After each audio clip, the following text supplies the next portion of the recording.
नमस्कार साथियों, स्वागत है आज के वीडियो में आपका। बाबा साहब ने 14 अक्टूबर 1956 को आखिरकार बौद्ध धर्म ही क्यों अपनाया? ऐसे तो भारतीय संविधान में सभी नागरिकों को किसी भी धर्म को मानने की स्वतंत्रता है। आपको जिसमें आस्था है, जिस देवी देवता में, जिस भगवान में आस्था है, आप उस धर्म को मान सकती हैं। आप उस धर्म का प्रचार कर सकते हैं, त्यौहार मना सकते हैं। ये आपका संवैधानिक अधिकार है, फंडामेंटल राइट्स है। लेकिन खुद बाबा साहब ने, दुनिया के सबसे बड़े विद्वान ने बौद्ध धर्म ही क्यों चुना? आज इसी तथ्य पर हम बात करेंगे, प्रकाश डालेंगे। पूरी जानकारी के लिए आप पूरा वीडियो जरूर देखिए। आपकी जानकारी के लिए बता दूं कि भारत में 9 ऐसे धर्म हैं जिनको मान्यता प्राप्त है। हिंदू, इस्लाम, सिख, ईसाई, जैन, बौद्ध, पारसी, यहूदी और लिंगायत। हिंदू, पारसी और यहूदी ये रेशियल डिस्क्रिमिनेशन को मानने वाले हैं, असमानता को मानने वाले हैं, लेकिन बाकी सारे धर्म समानता की शिक्षा देते हैं। आपको पता होगा कि ऑक्सफोर्ड यूनिवर्सिटी जो इंग्लैंड में है, उन्होंने 100 व्यक्तियों की, 100 महापुरुषों की एक सूची बनाई 2011 में। उसमें उन्होंने ऐसे व्यक्तियों की सूची बनाई जो बीते 10,000 वर्षों में ऐसे महान कार्य किए थे जो विश्व में विख्यात हों या विश्व में क्रांतिकारी कार्य किए हों। तो ऐसे 100 व्यक्तियों की सूची बनाई।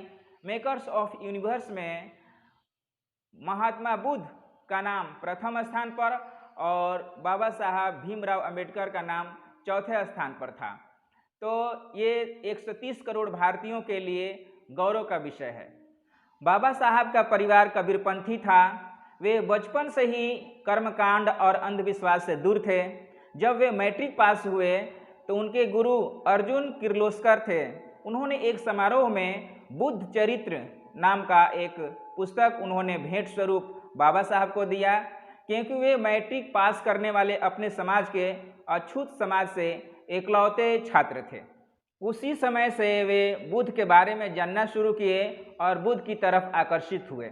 विदेशों से जब पढ़कर वे भारत लौटे तो उन्हें जगह जगह छुआछूत और जाति भेद का दंश झेलना पड़ा था।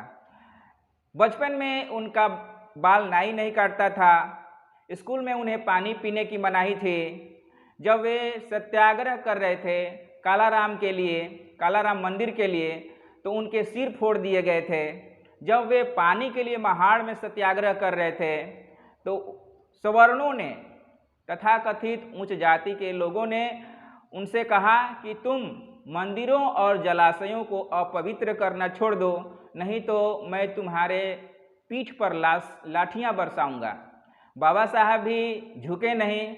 उन्होंने कहा था कि जो हमारी पीठ पर लाठियां बरसाएगा उसका सिर फोड़ देंगे। इस तरह से वे छुआछूत और जाति भेद का शिकार होने के कारण उनका हिंदू धर्म से मोह भंग हो चुका था।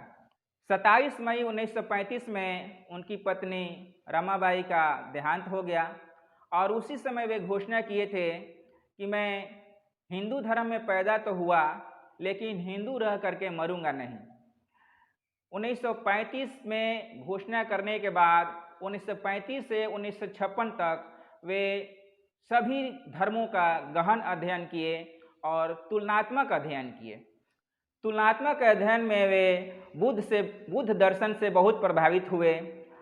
वे देखे कि सभी धर्म ईश्वर से संबंध स्थापित करने की बात करते हैं, लेकिन बुद्ध मनुष्य से संबंध सुधारने की बात करते हैं।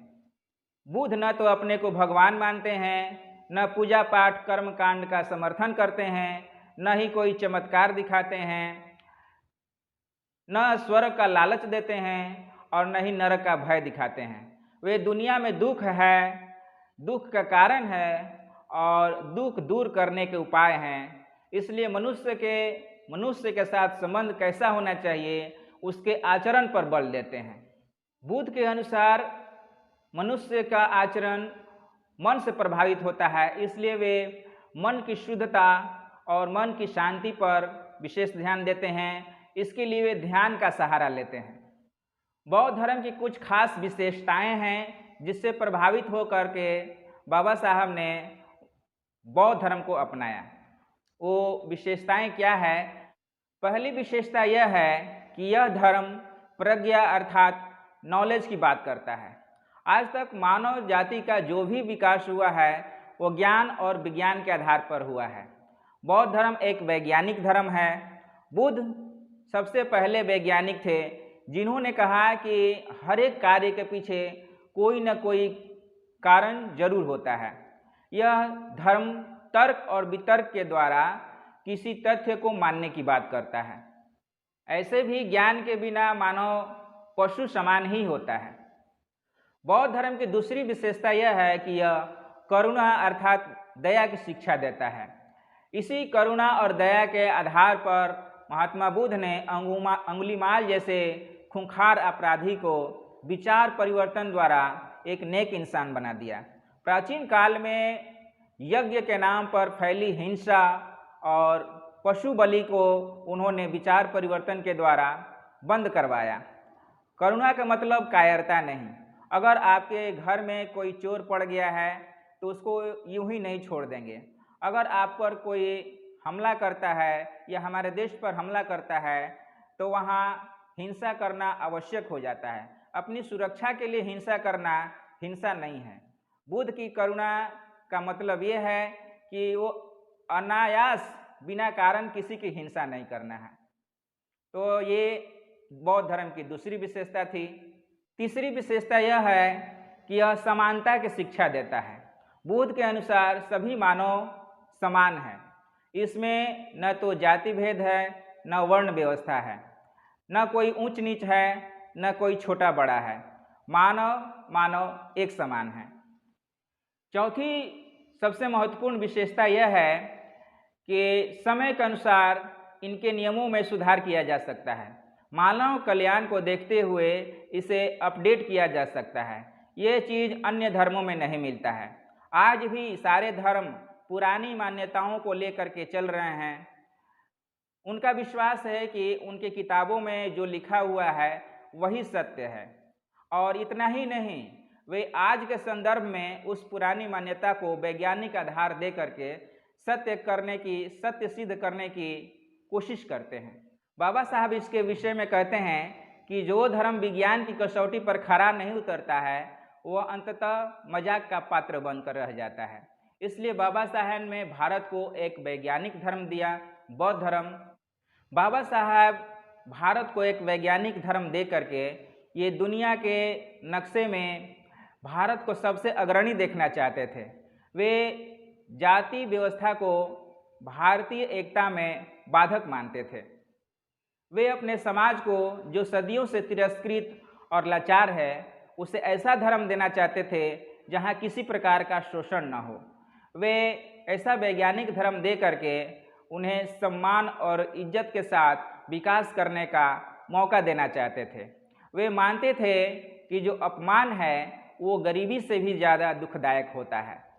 धर्म परिवर्तन की घोषणा के बाद सभी धर्म गुरुओं ने उनको न्योता दिया कि हमारे धर्म में आइए, मैं आपको आपके लोगों को सहूलियत दूंगा। लेकिन बाबा साहब ने अपने देश को, अपने समाज को ऐसा धर्म देना चाहते थे जिससे कि उनका विकास हो, उनको सम्मान मिले।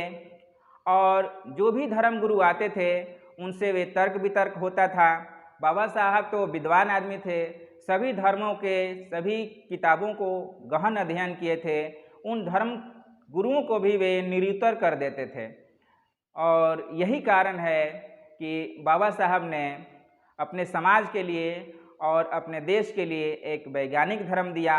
और 14 अक्टूबर 1956 को नागपुर में 5 लाख अनुयायियों के साथ उन्होंने बौद्ध धर्म की दीक्षा ली। आज विश्व में 170 देशों में ये धर्म फैला हुआ है और दिनों पर दिन निरंतर विकास के पथ पर, अपने उन्नति के पथ पर अग्रसर है। तो आज के वीडियो में इतना ही।